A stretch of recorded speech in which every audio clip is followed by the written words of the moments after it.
Hello, this is Dr. Grande. Welcome to my video on APA-style references. APA-style, of course, is featured in the publication manual of the American Psychiatric Association. So let's get started with the reference section. It'll start with the word references, not bold and centered, then a double space. Then you'll begin with your first reference. Now I have a fairly common reference up here. This is the reference for the DSM-5, which of course is a book. So this reference will follow the format for a book. You have American Psychiatric Association, period, space, open parentheses, the year, close parentheses, space, or period, space, Diagnostic and Statistical Manual of Mental Disorders, that's italicized, space, open parentheses, 5th edition, notice the period after ed, close parentheses, period, space, Arlington, Virginia, colon, space, American Psychiatric Publishing, and then a period. Notice that this is a hanging indent, so the word American is left justified, but the word disorders is in 1/2 inch, is indented 1/2 inch. So let's take a look at a one author reference. Here you have the author's last name, first initial, a period, and then you have the title, of course, the journal, and I'll show you more of this in other examples. But you see, fairly straightforward for one author. Then we have a reference for a book. And of course, this is going to be the same format we saw for the DSM-5.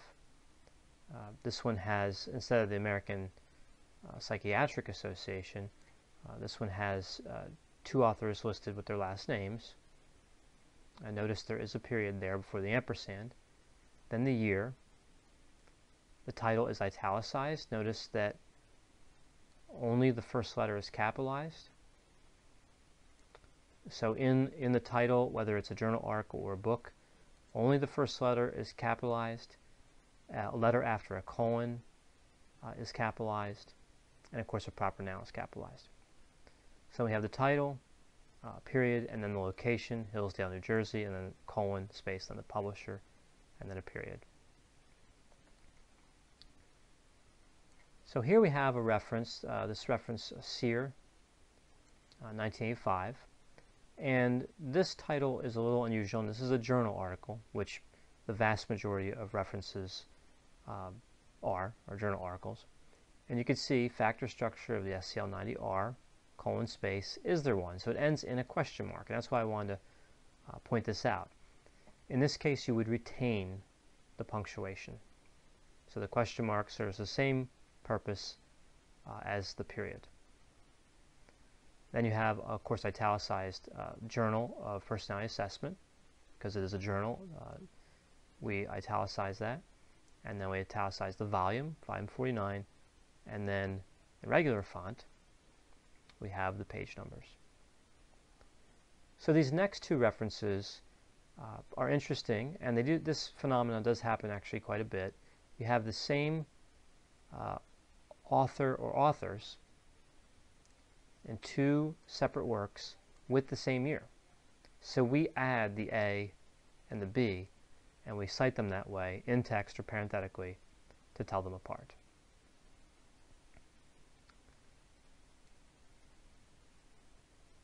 So in this next reference, I wanted to point out again the comma. So you have the first name or the first author, and the initial, period, then a comma. And the reason I point this out is because when this is cited, this is Dinning and Evans. When this is citing, it'll be Dinning and Evans, 1977. There will be no comma, but in the reference, there is a comma.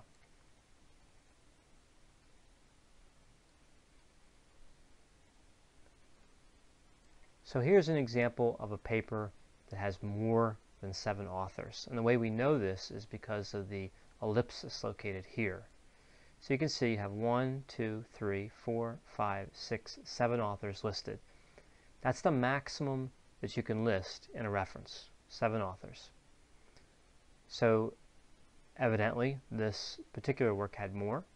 So what you have is you have the first 6 authors: Grande, Hallman, Rutledge, Caldwell, Upton, Underwood. Then you have L, first initial, period, comma, then the ellipsis, and then Rafus, who is the last author. So it's the first 6 authors, then the last author. Right below that, we have a 3-author reference. So we have here Grande, Neumeier, and again you have the comma here, the ampersand, and you have Adair. So that's a 3-author reference.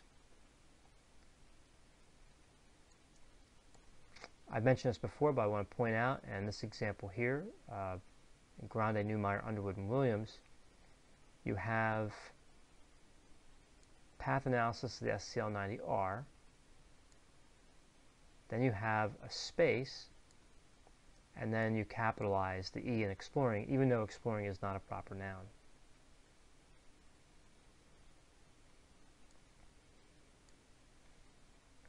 So what I want to point out in this example was you want to retain the format used by the journal.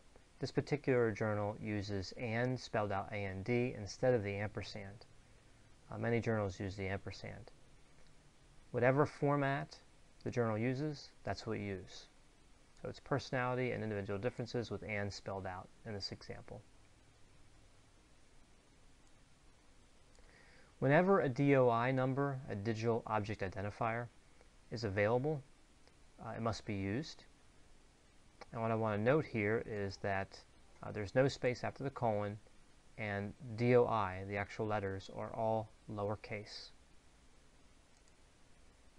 Also, there's no punctuation after a DOI number.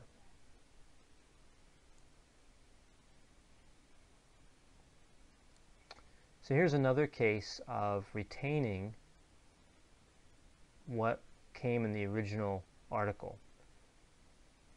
So where this was published, where behavior is spelled O-U-R at the end, of course, Microsoft Word or probably any word processing software is going to point that out as a spelling error, but it's not a spelling error to the authors, so we retain the original spelling that was in the title. This is actually fairly common.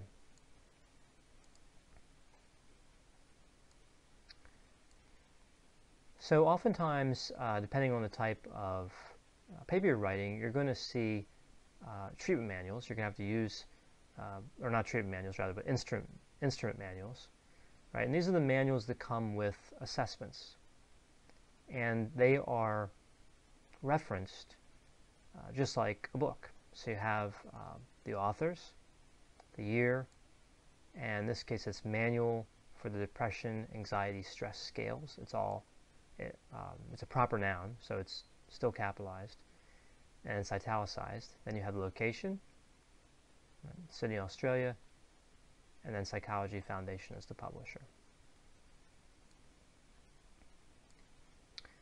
Now here you have use of the words retrieved from,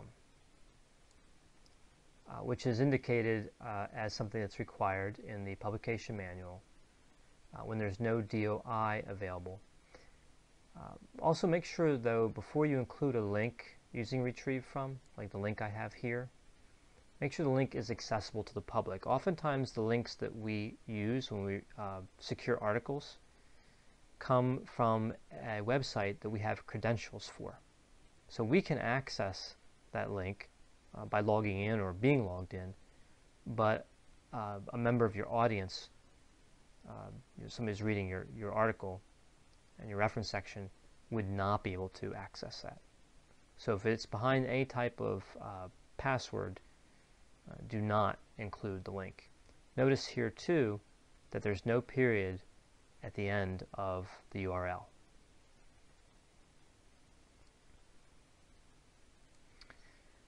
Now I want to show you this. This is a reference with 7 authors.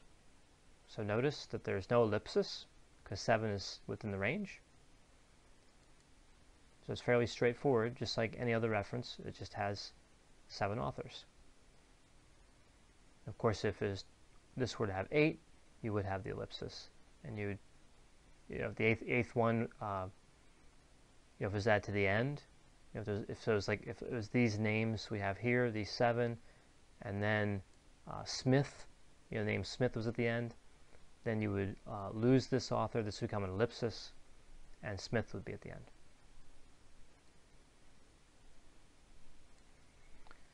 Now here's another situation that occurs sometimes with references. You have the same first author, not terribly unusual, and then the same second author. Now what makes this a little more unusual is that the years are the same. So we have to use the third author in this case to determine which reference to list first. In this case, alphabetically, of course, B comes before K. So we have this reference and then this one.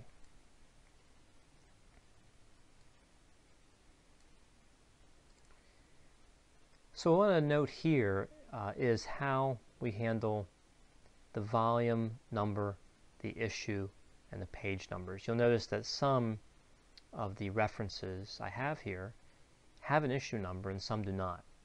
So strictly speaking, the rule is if a journal is paginated by issue, meaning if every issue starts at page 1, you need the issue number. You can see it here. This is volume 34, issue 7, page 360. And you can see it down here with multiple pages, volume 35, issue 4, pages 211 through 216. And here is the more common way to list it, which is the volume number, comma, space, then the page numbers. You're supposed to use this method when a journal is paginated by volume. So at the beginning of the volume it starts at page 1, and the numbers just keep running until the volume is complete. This is by far the more popular way to reference volume and page numbers.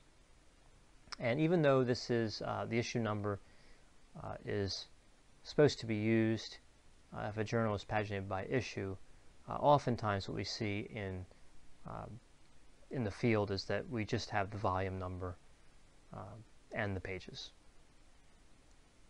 And that is particularly common. I want to thank you for watching my video on APA style references.